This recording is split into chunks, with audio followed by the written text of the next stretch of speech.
This is episode number 92 of Stay Happily Married, on the brink of divorce.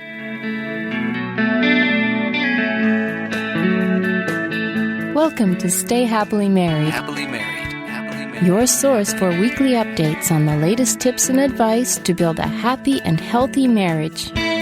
Today's episode of Stay Happily Married is brought to you by the Rosen Law Firm. For more information, visit us at rosen.com.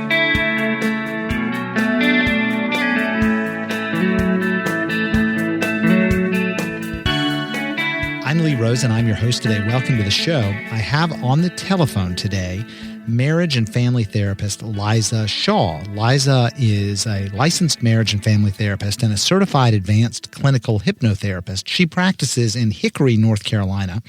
She has 2 young sons, and I am glad that she can join us again. This is the second time she's been with us. But welcome back, Liza.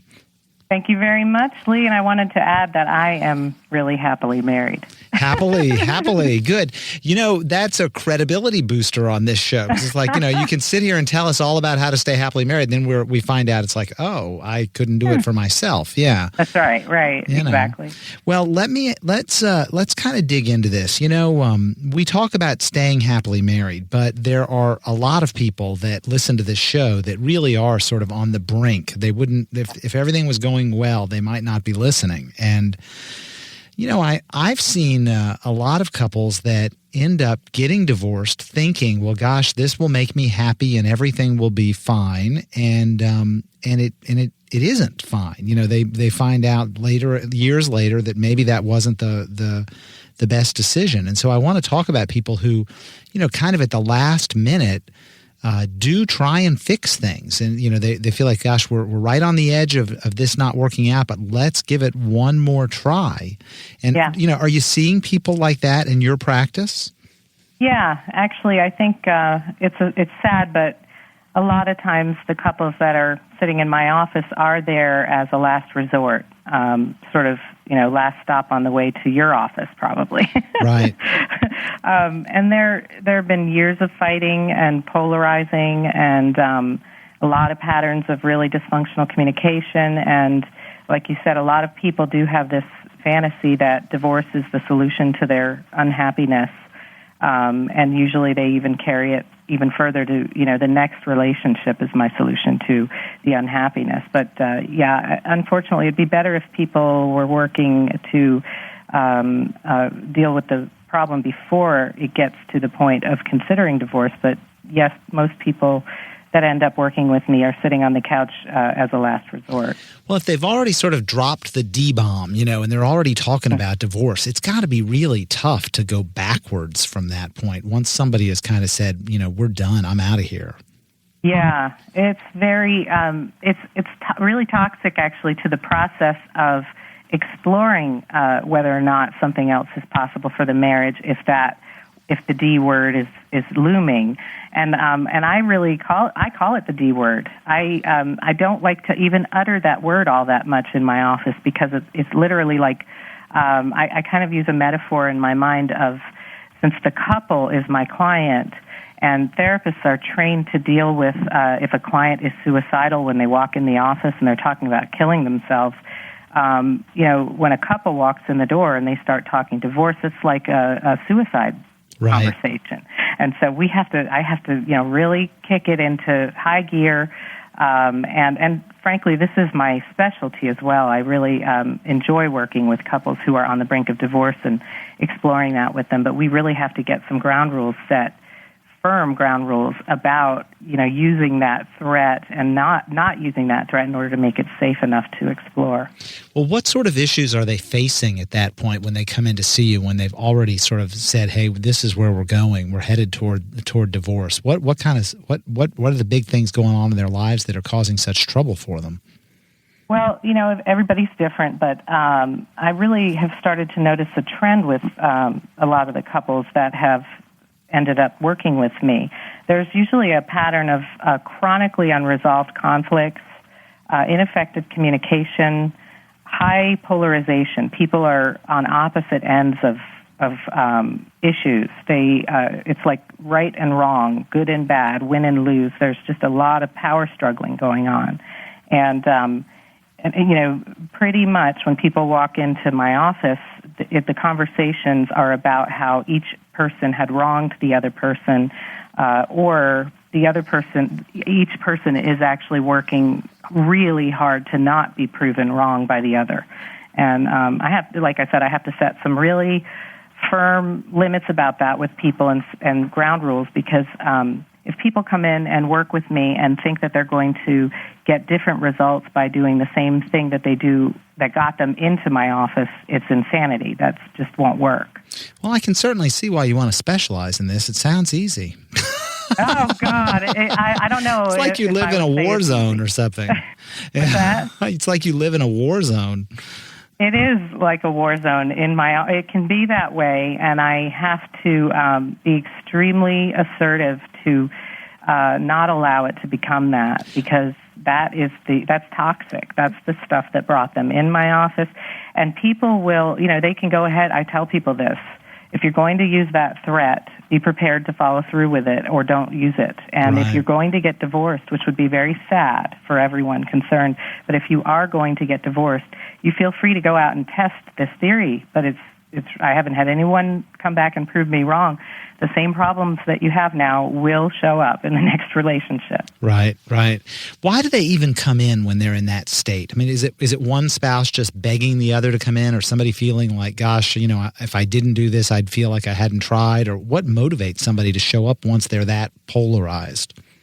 I think people really want to know that they did all that they could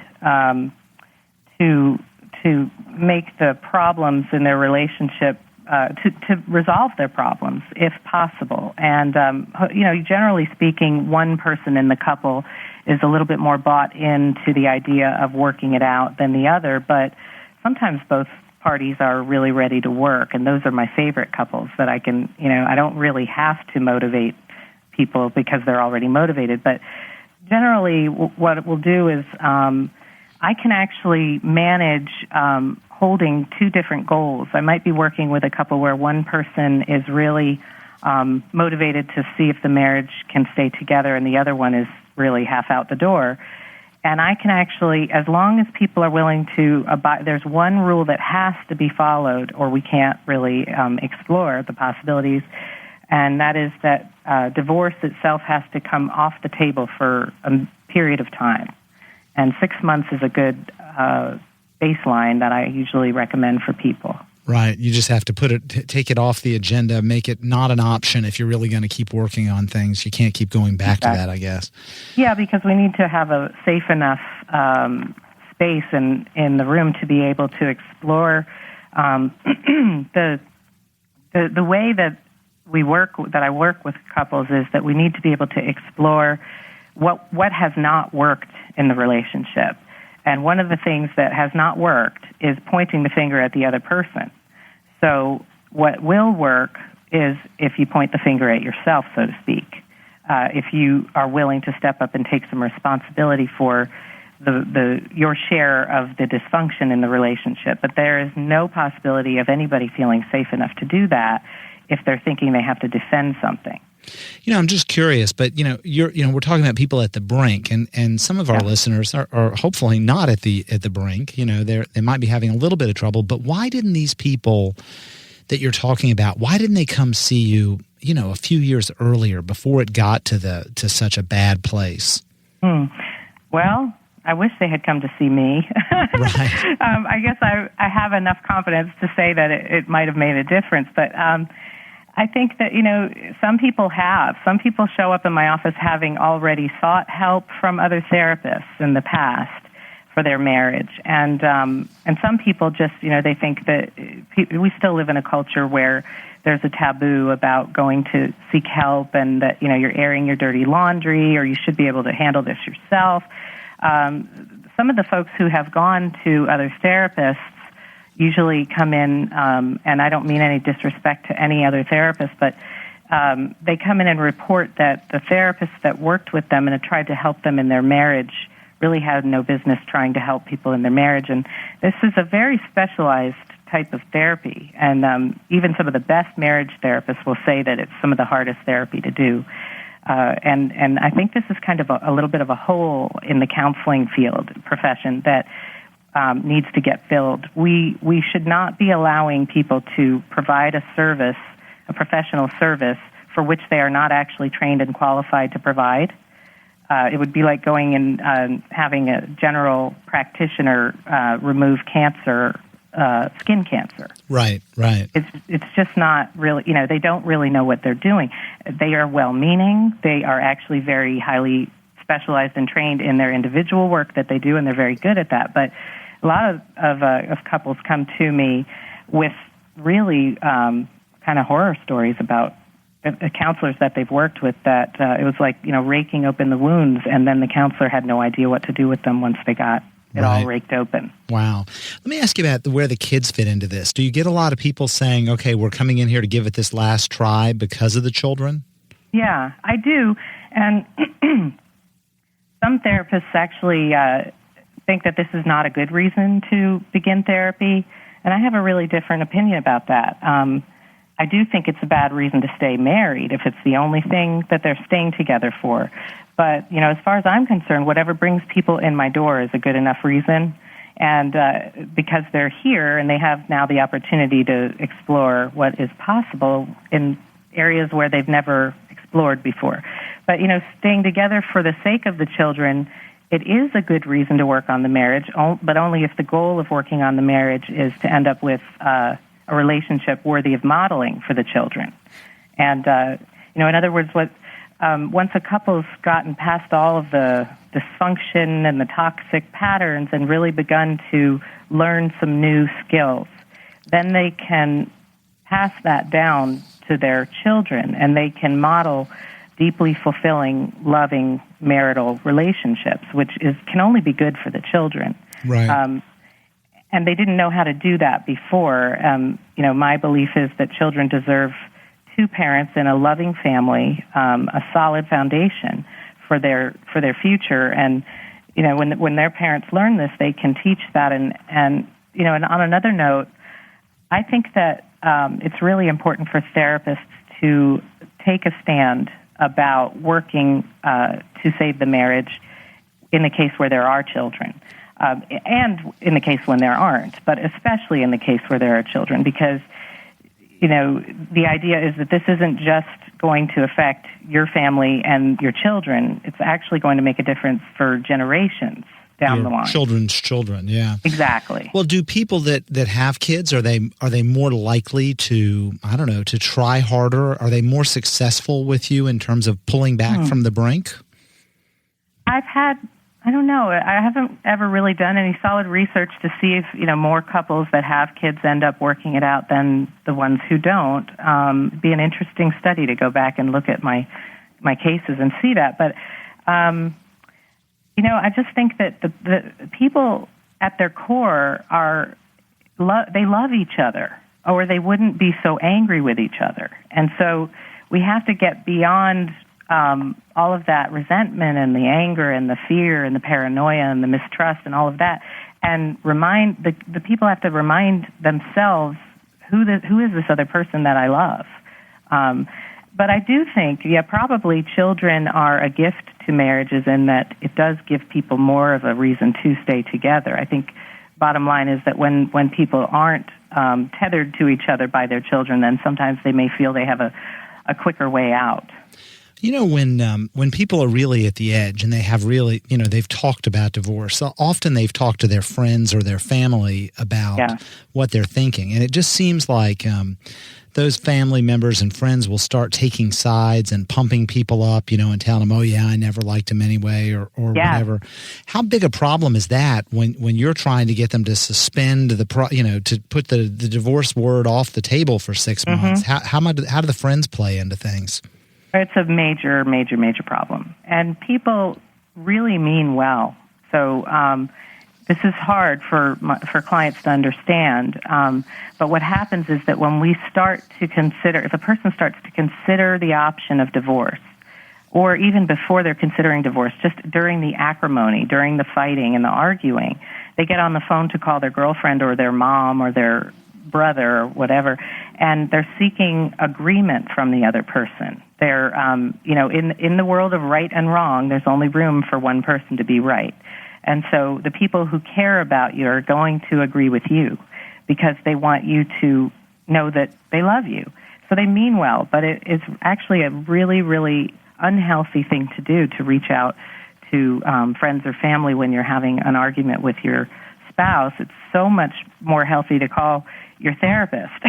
Right. and to agree. That's another thing. I really do ask people to agree not only not to have divorce on the table for at least 6 months, but also to limit the conversations that they have with people about the relationship, and also to seek help from people who will hold them accountable to what they're doing, not who are going to gossip about what the other person is doing. Right. Something you said earlier, which is really striking, is this whole idea that you're going to have the same issues in your next relationship that you have in this relationship if you don't get things off track. And what I'm hearing from you is if you got divorced once, unless you change something big, you're going to get divorced again. And, it's highly likely. Yeah. And so it almost sounds like, if your spouse is driving you crazy and you're unhappy, what I feel like you're saying to some extent is it's really not your spouse, because if you're going to have the same problem in round 2, marriage number 2, well, it's you.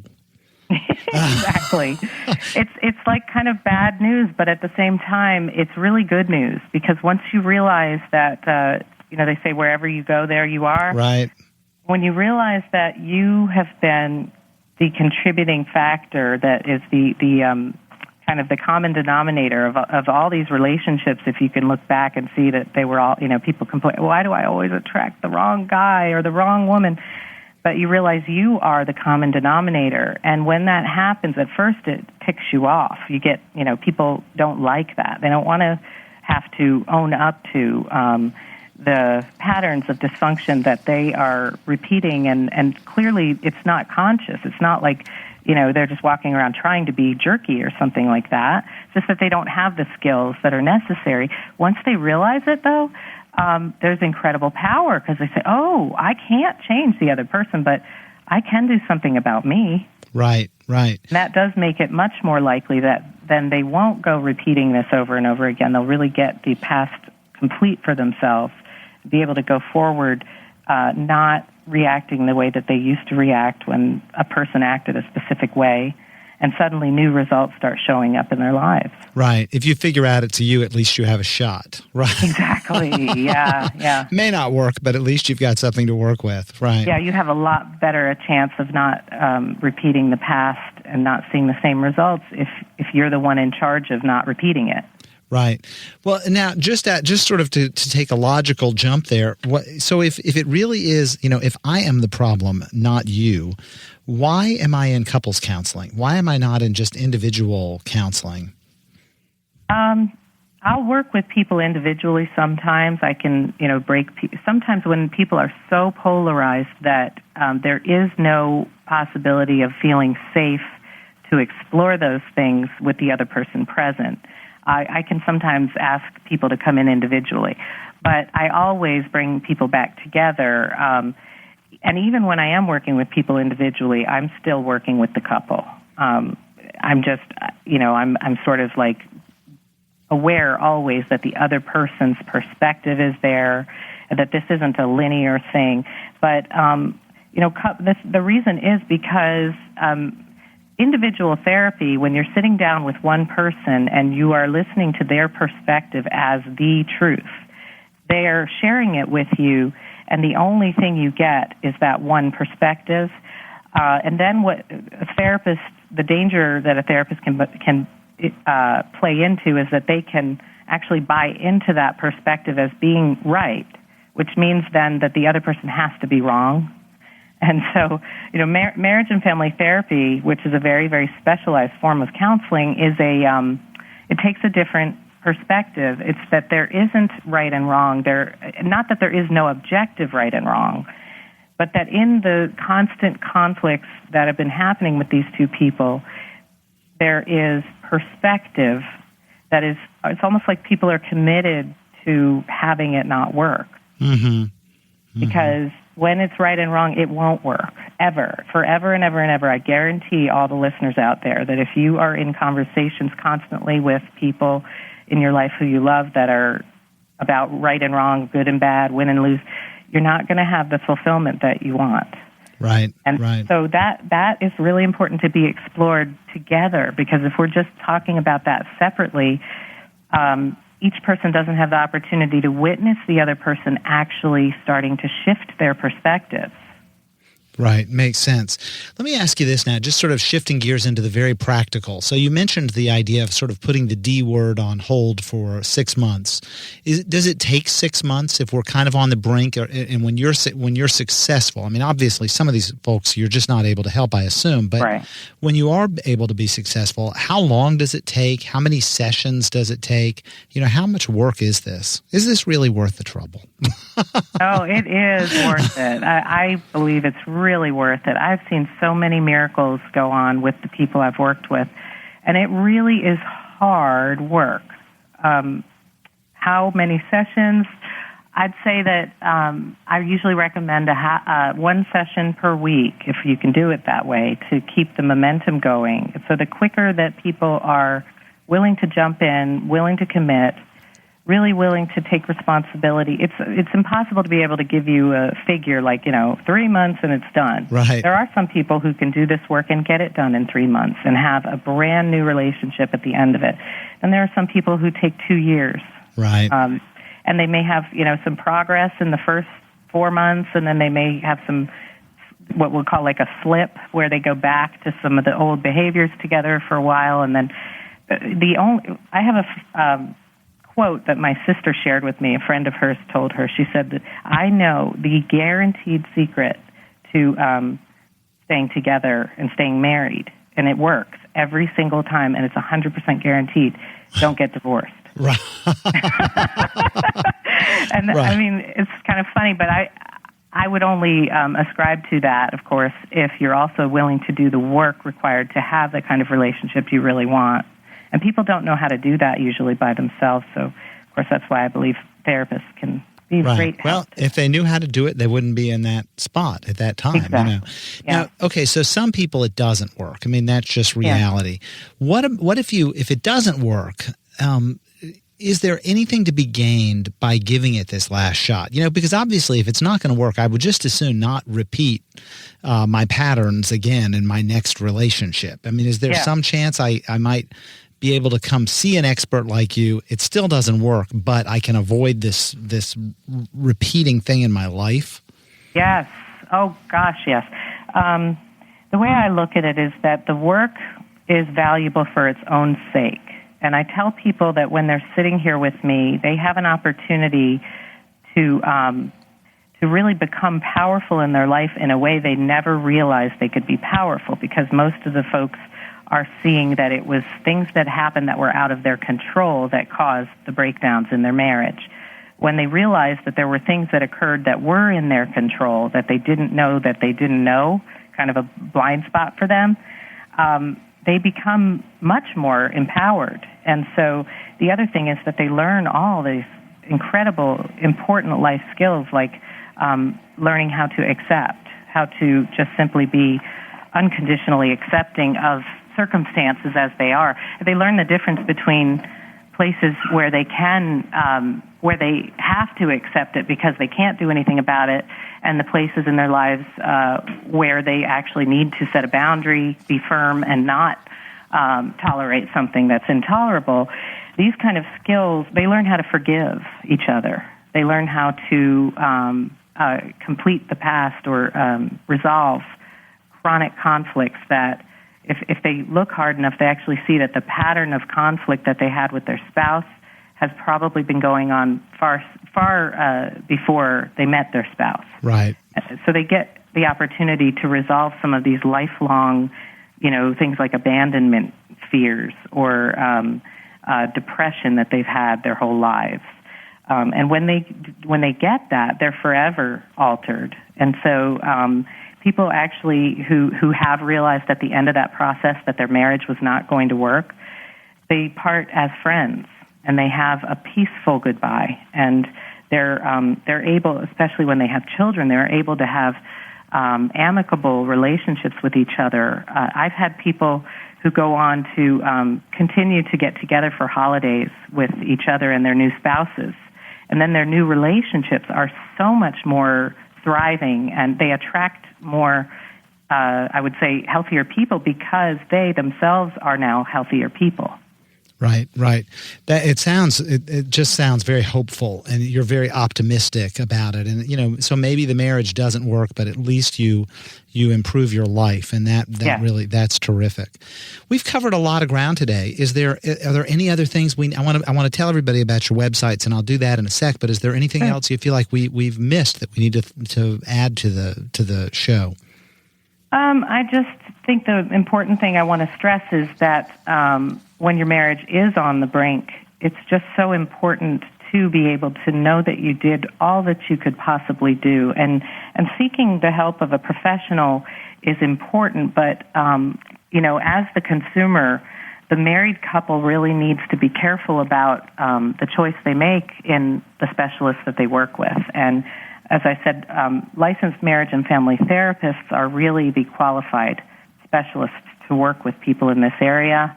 And I, again, don't mean any disrespect to any other of the professional counselors, but I did want to mention that there's a wonderful website, marriagefriendlytherapists.com. It's www.marriagefriendlytherapists.com is the website for the National Registry of Marriage-Friendly Therapists. And what this is the only thing of its kind that I know of. It's sort of an umbrella organization of marriage and couples therapists, and they only accept highly trained and highly experienced marriage and couples therapists. And members of this registry must consider themselves to value marriage, to value lifelong commitment, and be committed to helping marriages succeed if at all possible.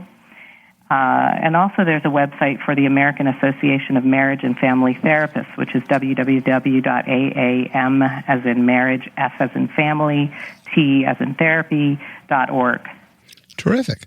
Well, those are great resources. Let me also mention your websites, Liza. There's powertothrive.com, which has a lot of information on it, great articles there, a blog that Liza writes, and also powertothriveradio.com, which has podcasts and interviews that Liza has done. Terrific resources. And I'll put a link to all of the websites that Liza mentioned and to Liza's websites in our show notes. Liza, thank you so much for spending time with us today. I appreciate it. Thanks for having me, Lee. And thank you all for listening in and joining us. We'll be back next week. In the meantime, we'd love to hear your comments. If you have any suggestions or input, love to hear from you. You can call our comment line at 919-256-3083. Also, you can email us at comments@stayhappily.married.com. I'm Lee Rosen. Until next time, stay happily married. Thank you for joining us today on Stay Happily Married. Happily married. Happily married. If you'd like more information, please visit us on the web at stayhappily.married.com. We would love to hear your feedback or comments. Please email us at comments@stayhappily.married.com or call us at 919-256-3083. Until next time, best wishes.